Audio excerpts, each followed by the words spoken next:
High বন্ধুরা, hello বন্ধুরা, আজকে আমি এক জায়গায় প্রোগ্রাম আছে, তাই এই তরোয়ালটাকে আমি একবার চেক করে নিচ্ছি ঠিকঠাক আছে নাকি।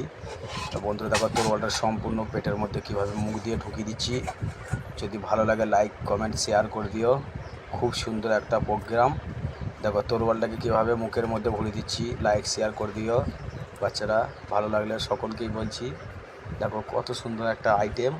একটা তরোয়ালকে সম্পূর্ণ কীভাবে মুখ থেকে পেটের মধ্যে চলে যাচ্ছে তরোয়ালটা, আবার তরোয়ালটাকে বার করবো দেখো পেট থেকে। তো সকলেই লক্ষ্য করো সেই জাদু আর ম্যাজিক খেলা। খুবই সুন্দর একটা আইটেম, দেখতে থাকো বন্ধুরা। ভালো লাগলে লাইক শেয়ার করতে যেন ভুলো না। খুবই সুন্দর। আর যদি কারো ভালো লাগে তা আমার ফেসবুকে কিংবা ইউটিউবে চ্যানেল আছে, ওখানে চলে যাবে, এসকে চঞ্চল সার্কাস, ওখানে সব পেয়ে যাবে। তরোয়ালটা আবার বার করে নিলাম, দেখো কত কষ্টর খেলা গো।